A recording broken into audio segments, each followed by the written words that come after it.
আর সুযোগ নয়। আরসিবি ম্যাচে বাদ কেকেআর মহাতারকা, তৈরি দুই নতুন বিদেশি প্লেয়ার। অনেক আশা করে নিলামে রেকর্ড 24,75,00,000 টাকা দিয়ে অস্ট্রেলিয়ার তারকা পেসার মিচেল স্টার্ককে দলে নিয়েছিল কলকাতা নাইট রাইডার্স। গৌতম গম্ভীর জানিয়েছিলেন দলের প্রধান এক্স ফ্যাক্টর হতে চলেছেন স্টার্ক।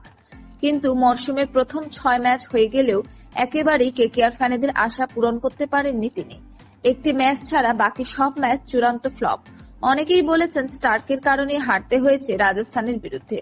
এবার আইপিএলে আরসিবি ম্যাচের আগে পর্যন্ত স্টার্কের যা পরিসংখ্যান তা একবারও দেখলে মনে হবে না তিনি বিশ্বের অন্যতম সেরা পেসার। 6 ম্যাচে 232 রান দিয়ে নিয়েছেন 5টি উইকেট। Economy rate 10.55। সেরা বোলিং 28 রান দিয়ে 3 উইকেট।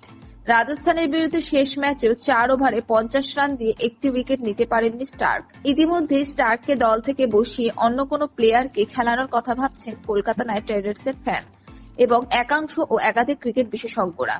তাই জল্পনা তৈরি হয়েছে আরসিবির বিরুদ্ধে দ্বিতীয় লেগের ম্যাচে স্টার্ককে বসিয়ে দলের অন্য কোনো বিদেশি প্লেয়ারকে খেলানো হবে কিনা।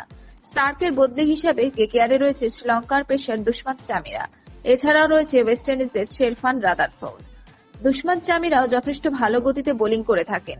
শ্রীলঙ্কার হয়ে নজরেও কেড়েছেন তিনি। আর Caribbean allrounder Sherfane Rutherford pace bowling করার পাশাপাশি ব্যাটিং এর হাতও যথেষ্ট ভালো। ফলে কেকেআরের ব্যাটিং শক্তিও আরো বাড়বে। তবে দেখার বিষয় এটাই যে ফ্লপ হলেও স্টার্কের মতো মহাতারকা দল থেকে বসানোর মতো কঠিন সিদ্ধান্ত শেষ পর্যন্ত কেকেআর টিম ম্যানেজমেন্ট নিতে পারে কিনা। ফের অস্ট্রেলিয়ার স্পিড স্টারেই ভরসা রাখেন চন্দ্রকান্ত পণ্ডিত ও গৌতম গম্ভীররা।